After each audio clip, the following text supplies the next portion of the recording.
Hello friends, कैसे हैं आप सब लोग। उम्मीद करता हूं कि अच्छे ही होंगे। मैं आशीष पांडे स्वागत करता हूं आप सभी का आपके अपने यूट्यूब चैनल स्टडी विद आशु में। कल के वीडियो में हम लोगों ने बात की थी भारतीय संविधान के भाग 4 से, जिसमें नीति निर्देशक तत्व के बारे में हम लोगों ने बात की थी। राज्य के नीति निर्देशक तत्व, जिसका अनुच्छेद कहां से कहां तक था, 36 से 51 तक। और आज का जो वीडियो है वो भी भाग 4 से ही रिलेटेड है और काफी इंपॉर्टेंट है। इसके बारे में हम लोग आज बात करने वाले हैं। तो जो लोग कल का वीडियो ना देखे हो, उसकी लिंक आज के वीडियो के डिस्क्रिप्शन में दे दी गई है, आप लोग देख सकते हैं। आइए आज के वीडियो की शुरुआत करते हैं। आज हम लोग बात करेंगे किसके बारे में, नीति। देखिए, हम लोगों ने क्या क्या पढ़ लिया, संविधान के बारे में अच्छी तरह से ऐतिहासिक पृष्ठभूमि पढ़ ली, और उसके बाद हम लोगों ने भाग स्टार्ट किया है। तो उसके तहत हम लोगों ने क्या देखा था, मूल अधिकार देखा था। उसके बाद हम लोगों ने नीति निर्देशक तत्व देखा भाग 4 में, मूल अधिकार 3 में, और आज भाग भारतीय संविधान का मौलिक कर्तव्य हम लोग देखेंगे। काफी इंपॉर्टेंट चैप्टर है, इंटरेस्टिंग भी है, चीजें क्लियर होंगी आप लोगों को। तो बात किस पर होगी,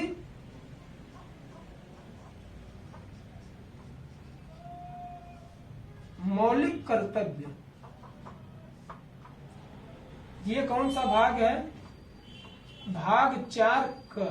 यह नया जुड़ा था। अनुच्छेद कौन सा है, 51 का।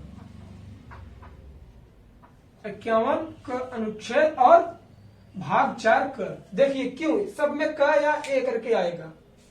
सबसे पहले हम लोग देखेंगे क्या इसकी ऐतिहासिक पृष्ठभूमि। अगर पहले ही आप लोगों को दिख रहा है कि भाग और अनुच्छेद दोनों में क्या जुड़ा हुआ है, सब आर्टिकल या सब भाग जुड़ा हुआ है। सब का मतलब यह हुआ कि क ख ए बी सी डी। इसका मतलब है कि यह मूल रूप से संविधान में नहीं दिया गया था, संशोधन के थ्रू ऐड किया गया है संविधान में। तो कब जुड़ा, कैसे जुड़ा, इसकी जरूरत क्यों पड़ी, ठीक, और इसकी परिभाषा क्या होती है, मौलिक कर्तव्य कहते किसे हैं। देखिए क्या है, अगर व्यक्ति हमेशा अपने अधिकारों के बारे में बात करेगा और दूसरों के प्रति उसका जो कर्तव्य है वह भूल जाएगा, तो धीरे धीरे हर इंसान का क्या होगा, पूरा का पूरा अधिकार खत्म हो जाएगा। ठीक इसी बेस पर मौलिक कर्तव्य को बनाया गया। और मौलिक कर्तव्य के लिए सबसे पहले देखेंगे कि सन 1976 में कांग्रेस की सरकार थी। इसने स्वर्ण सिंह समिति, कौन सी समिति, स्वर्ण सिंह समिति। देखिए मैट्रिक बाई आप लोगों को बताऊंगा, मतलब स्टेप बाय स्टेप, ऐसे ही आप लोग भी लिख लीजिएगा। ऐतिहासिक पृष्ठभूमि है 1976 में कांग्रेस सरकार ने, इंदिरा गांधी की सरकार थी, ने सरदार स्वर्ण सिंह समिति का गठन किया। कौन सा,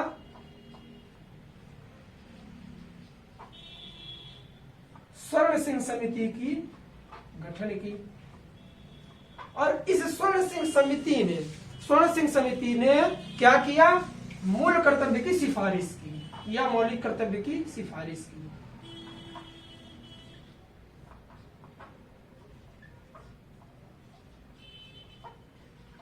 मौलिक कर्तव्यों की सिफारिश की, मतलब कि इसने कहा कि मौलिक कर्तव्य की जरूरत है, संविधान में इसे जोड़ा जाए। तो फिर होता क्या है कि 1976 में ही केंद्र सरकार अर्थात कांग्रेस ही थी,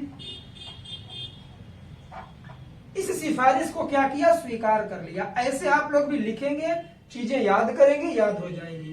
क्या किया, इसे स्वीकार कर लिया। स्वीकार करने के बाद क्या किया जाता है कि हाँ, ये हो जाता है कि अब मौलिक कर्तव्य जुड़ेगा। तो मौलिक कर्तव्य के लिए कोई नया भाग और कोई नया आर्टिकल नहीं लाया गया। इसके लिए क्या किया गया कि संविधान में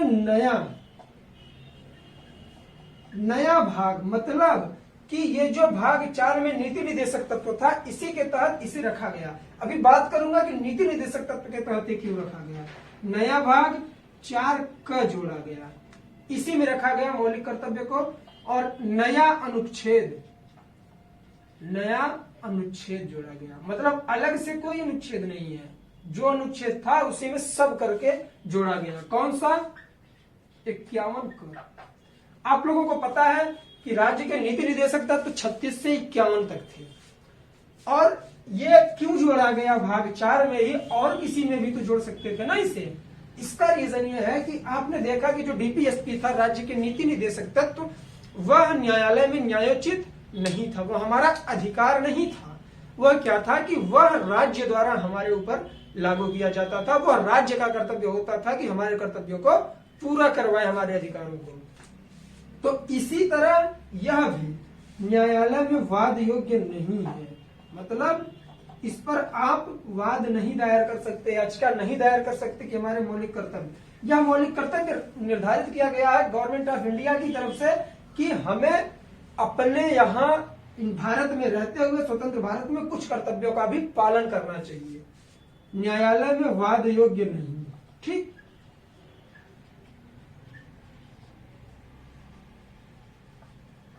तो हम लोगों ने क्या देखा, 1976 में कांग्रेस सरकार ने स्वर्ण सिंह समिति का गठन किया। इस समिति ने मूल कर्तव्यों के लिए सिफारिश की, तो केंद्र सरकार ने इस सिफारिश को स्वीकार किया। उसके तहत संविधान में 42वां अनुच्छेद, 42वां संविधान संशोधन, ये मैंने लिखा नहीं, भूल गया मैं, यहाँ लिख लीजिए आप लोग, 42वां संविधान संशोधन 1976। 42वां जब केंद्र सरकार ने इसे स्वीकार किया तो 42वां संविधान संशोधन 1976 लाया गया। उसके तहत संविधान में एक अनुच्छेद और एक भाग जोड़ा गया, जो सब करके जोड़ा गया, सब पॉइंट के तहत, मतलब भाग 4 क जोड़ा गया और अनुच्छेद 51 क। इसके तहत किसे रखा गया, मौलिक कर्तव्य को, और यह भी न्यायालय में वाद योग्य नहीं है। तीनों चारों पॉइंट इंपॉर्टेंट है, इसे आप लोग हाईलाइट करके याद करिएगा। सबसे पहले स्वर्ण सिंह समिति कब आई थी, और पूछ लेता है कि मौलिक कर्तव्यों की सिफारिश किस समिति ने की थी, तो स्वर्ण सिंह समिति ने, सरदार स्वर्ण सिंह समिति ने। और कब, 1976 में 42वें संविधान संशोधन के तहत क्या किया गया था, भाग 4 क और अनुच्छेद 51 क जोड़ा गया। यह न्यायालय में वाद योग्य नहीं है। उम्मीद करता हूं ये चीजें आप लोगों को याद हो गई होंगी। अब हम लोग बात करेंगे कि कितने मौलिक कर्तव्य हैं।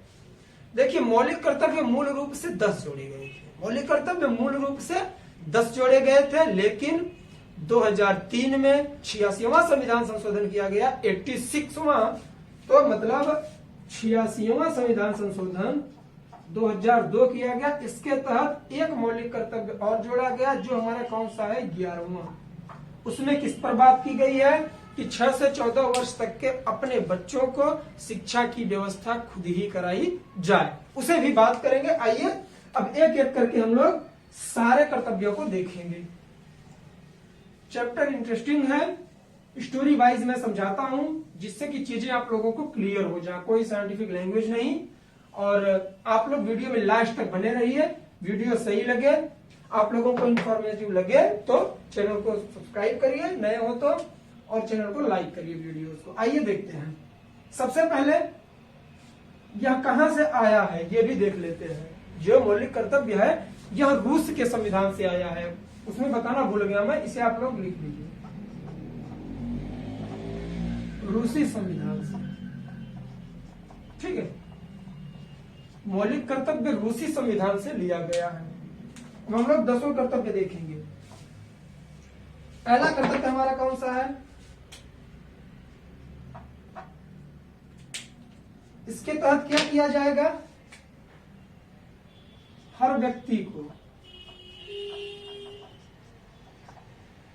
संविधान का पालन करना चाहिए, ठीक। यह हमारा कर्तव्य है जो निर्धारित किया गया, संविधान का पालन करें। दूसरा कौन सा है, दूसरा है हमारा राष्ट्रीय आंदोलन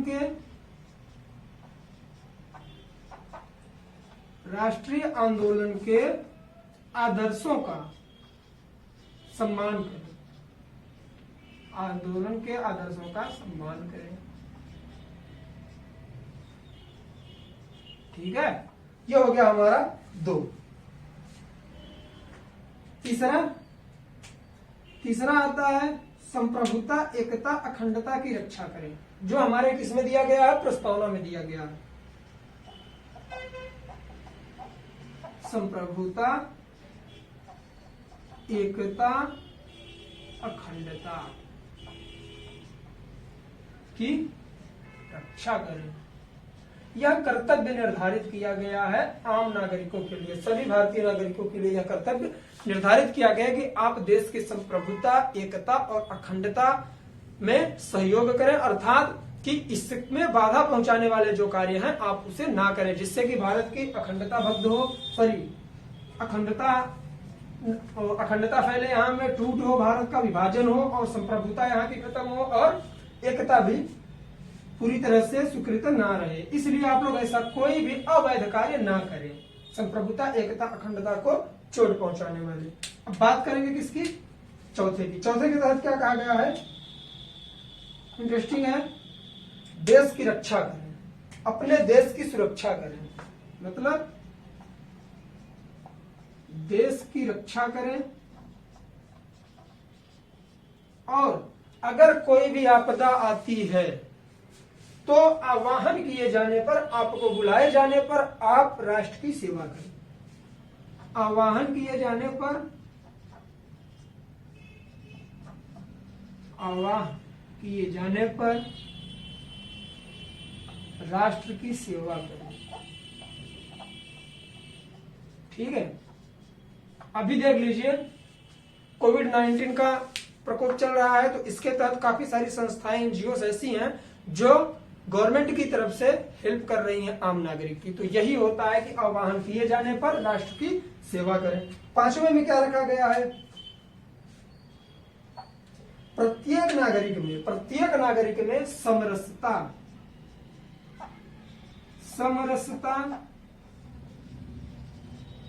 तथा समान भ्रातृत्व की भावना पैदा करें। समान भ्रातृत्व अर्थात बंधुता की भावना बनाए रखें। ये मैं सारी चीजें लिख क्यों रहा हूं? क्योंकि पता है ये ऑप्शन में दे देता है और पूछ लेता है कि निम्न में से कौन सा हमारा मौलिक कर्तव्य है, कौन सा नहीं है। तो अगर आप 10 तो है ही, हम लोग मिनटों में इसे याद कर सकते हैं, तो इसलिए इसे आराम से एक एक करके हम लोग देखेंगे, चीजें याद हो जाएंगी। अब बात आती है छठवां। इसके तहत कहा गया है संस्कृति की गौरवशाली परंपरा की रक्षा करें। संस्कृति की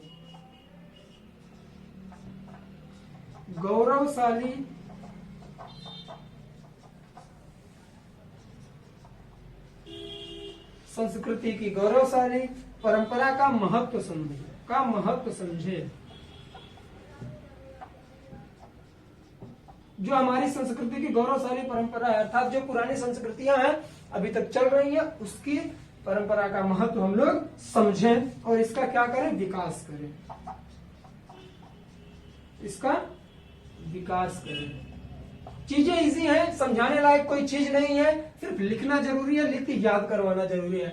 अब जैसे दिया है कि राष्ट्रीय आंदोलन के आदर्शों का सम्मान करें, तो आप लोग भी समझते हैं राष्ट्रीय आंदोलन के आदर्श कौन कौन से हैं? जो हमारे व्यक्तित्व थे उस समय के, उनके आदर्शों का पालन करें, उनके आदर्शों की सुरक्षा करें और उसके तहत जो स्थल थे, जो फेमस स्थल हैं, वो भी राष्ट्रीय आदर्श के थ्रू आते हैं, तो उनकी भी हम लोग क्या करेंगे? रक्षा करेंगे और सम्मान करेंगे।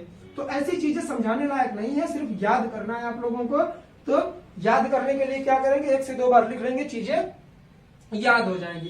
तो 6 हो गए, आप लोग इसे नोट डाउन करिए, फिर बात करेंगे इसके बारे में, 7वें के बारे में। ठीक है, चीजें इसी वे में लेके याद करिए, याद हो जाएंगी। आइए देखते हैं 7वां है हमारा किससे रिलेटेड? प्राकृतिक पर्यावरण की रक्षा करें।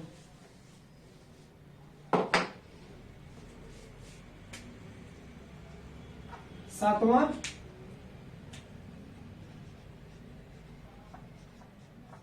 प्राकृतिक पर्यावरण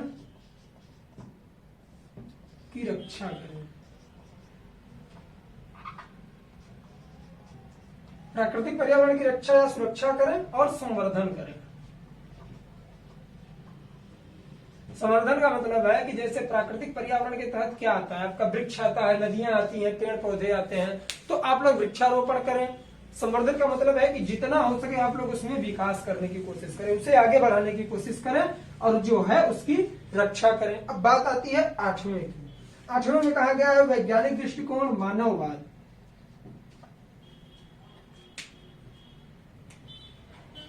वैज्ञानिक दृष्टिकोण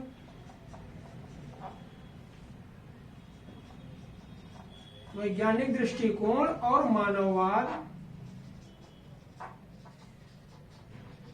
वैज्ञानिक दृष्टिकोण, मानववाद, ज्ञानार्जन तथा सुधार की भावना।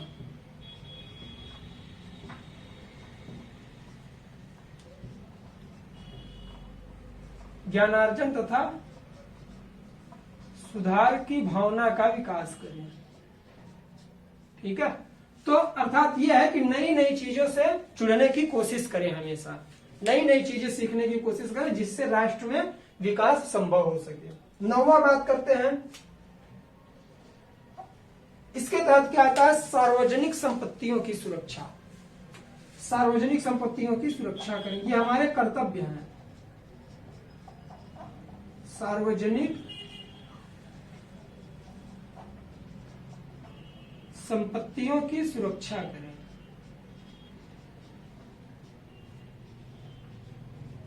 सार्वजनिक संपत्तियों की सुरक्षा करें, और एक पॉइंट और इसमें आता है, हिंसा ना करें, मतलब हिंसा से दूर रहें।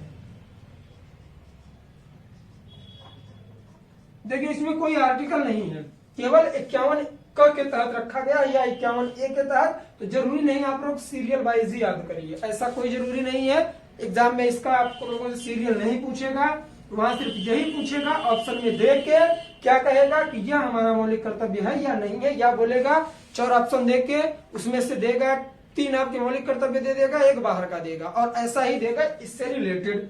तो आप लोगों को वर्ड टू वर्ड इसे याद करना है। तो पूछ लेगा कि निम्न में से कौन सा हमारा मौलिक कर्तव्य नहीं है, तो आप लोगों को अगर पता है कि कौन कौन से हैं, तो जो नहीं है उसे आप लोग टिक कर सकते हैं। तो इस तरह से चीजें याद करिएगा।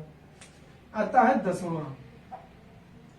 10वां हमारा कौन सा है, व्यक्तिगत और सामूहिक गतिविधियों की। व्यक्तिगत और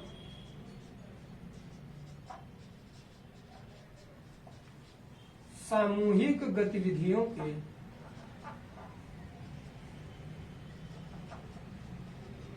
व्यक्तिगत और सामूहिक गतिविधियों के, व्यक्तिगत और सामूहिक गतिविधियों के सभी क्षेत्रों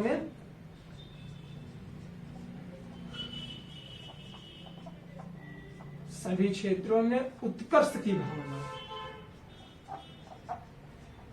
सभी क्षेत्रों में उत्कर्ष की ओर बढ़ने के लिए सतत प्रयास करें।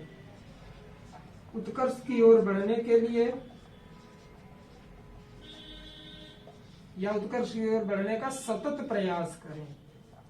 हमेशा नई चीजें सीखने की कोशिश करें, ये हमारा कर्तव्य है। एक तरह से पुरानी परंपराओं को मानते हुए सतत विकास का मतलब है कि पुरानी परंपराओं को खत्म न किया जाए, नई नई चीजें सीखने की कोशिश की जाए।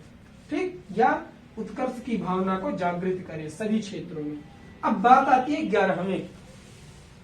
10 तो हमारे दिए गए थे मूल रूप से। इसके बाद जो 11वां है, मैंने आप लोगों को बताया कि 86वें संविधान संशोधन 2003 द्वारा, 86वें संविधान संशोधन 2003, सॉरी 86वें संविधान संशोधन 2000 किसके द्वारा, 2 द्वारा। पहले इसमें लिख लेते हैं कि इनमें है क्या। 6 से 14 वर्ष के अपने बच्चों, क्योंकि ये हमारा पर्सनल मौलिक कर्तव्य है, एक एक व्यक्ति का है, तो उसमें अपने बच्चों को लिखा जाएगा। 6 से 14 वर्ष के अपने बच्चों को शिक्षा उपलब्ध करवाएं।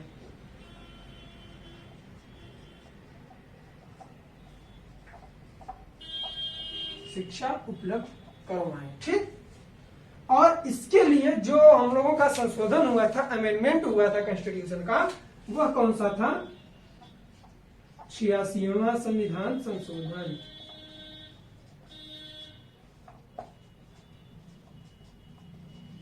86वां संविधान संशोधन 2002। 2002 में 86वां संविधान संशोधन जोड़ा गया, और उसके तहत क्या किया गया कि 10 मौलिक कर्तव्यों में एक और मौलिक कर्तव्य जोड़ दिया गया कि 6 से 14 वर्ष के बच्चों के लिए क्या है, ये आपके मूल अधिकार में भी मिलेगा, अनुच्छेद 21A में भी यह जोड़ा गया है। ठीक, तो मौलिक कर्तव्य में भी यहां रखा गया है कि 6 से 14 वर्ष के बच्चों के लिए शिक्षा।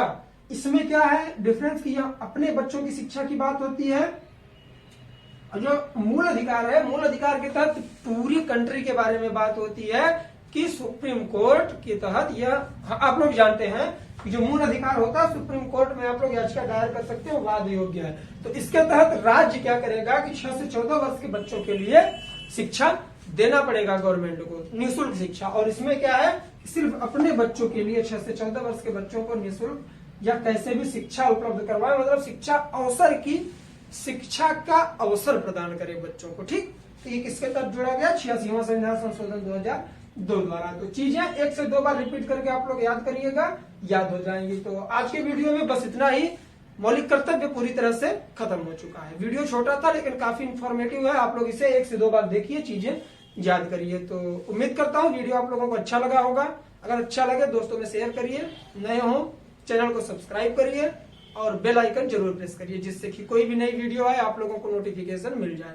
तब तक के लिए जय हिंद, जय भारत, बाय बाय।